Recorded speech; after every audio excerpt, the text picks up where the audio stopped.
right, Joe asks, he's looking to put a ski locker into his boat. The dimensions are 16 inches by 40. Wondering if half-inch starboard will work for that. What are your thoughts, Matt?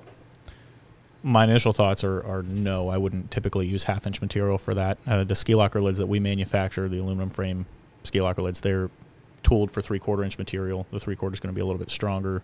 Won't flex quite as much, but offers more rigidity, more support. What are the dimensions of our standard ski locker lids? So our standard lids are smaller than what this customer is looking for. They're 36 by 12 and 42 by 12.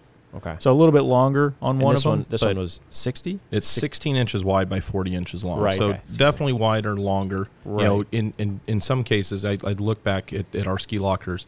You know, we've added stiffeners to help brace that area underneath, like a powder coated U channel that goes to the back of it. Right. Looking at our, the couple ski lockers that you mentioned, we don't have a stiffener on the back of that, but it's 3/4 inch material, and the dims. Right. What you gain out of that is, since the width is so much shorter, you do get a structural rigidity out of the hinge itself. Right. The hinge is close, so you're not as far away from that 12-inch dimension. Plus, that 12-inch dimension I think it's the cutout dimension of those frames. So, your lid might be just a little bit larger than that, but it's still pretty close in getting a good amount of support out of it. So it's almost the width that is more of a exacerbating factor than For the length, sure. because you're absolutely right. The hinge mounts to the aluminum frame, which that right there runs the length for the most part of the lid. That's a good point. I hadn't thought about that. So this guy calls in, you're kind of telling him, hey, don't go with the half-inch. Probably look at some of the different tooling that he's got where it's going back into. Before I even go there, I'm probably looking for photos. Okay. I'd say, hey, let's get some eyes on this, so we're talking apples and apples. We're not just talking hypotheticals at this point. But say for example, he has some fiberglass tooling that's designed for half-inch material. He may have had something that's maybe a little bit more rigid than starboard. Starboard is rigid, but over a long distance can become flexible. Could have been a fiberglass lid, or could have been teak, or sure. some other wood. Yeah. The old teak ones for sure. Sometimes those are the easier ones to replace, because we can just get them in here, duplicate them in starboard, and send them back. In some case with a stiffener, in some case without. And a lot of times on those, that you're sending a frame or you're not sending a frame with it. A lot of that depends on the application. How good is the existing frame versus what can we provide? Gotcha. But we sell plenty that are without a frame, right? I mean, if it sets into a recess, yeah. But in some cases, like if you mentioned, if the tooling was designed for half-inch, but you're not recommending half-inch, I guess we would do what? We'd probably mill around the outside of the frame so that it sits down flush. You can't, of course, you can't just put a 3/4 inch thick lid in a half-inch recess, or it's going to stick up. Right. Toe kick hazard. Yeah, for sure. So we'll mill around the perimeter, a 1/4 inch in. So you still have the rigidity of the 3/4 inch material, but it still sits flush with the deck. And or we could add a U-channel stiffener to the underneath side. Yep. Awesome.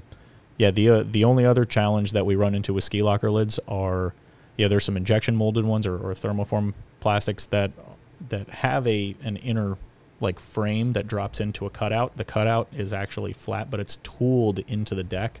So the radius is fiberglass and nice clean powder, gel coated fiberglass. And the challenge is the radius is a lot smaller than what we bend our aluminum frames to. We're not welding our light extrusion because it's anodized, and that can mess up the process for the anodization. So what do you do? So what the challenge is, the customer either needs to cut those corners square so we can offer a square corner deck hatch, in which case we're not using light extrusion. It's a powder coated heavy frame at that point. The other option is trying to make something out of starboard, but would actually cover over the cutout rather than sit into it. Is oversizing the frame and matching our radius is an option as well. That is, You'd have to open up as the well. hole in both directions at that point. For sure. Now, ski locker lids are uniquely challenging because you really can't open the width up. A lot of times they're in between your dual console, right? Or in between the seats, so you can only add to your length. Now, you can add to your length and make larger radius corners. That's a possibility, but if you have any other obstructions in the way, or if the person that we're talking to just doesn't feel comfortable taking on a project of that scope, then we have a different type of challenge. Which that is a lot more involved. Once you start talking about opening up your hole, that's a whole different skill level. So I think the long and short of it is it varies a little bit on the install application, but in general, for a deck hatch that size, half inch would not be recommended. Yep. Yeah. Cool.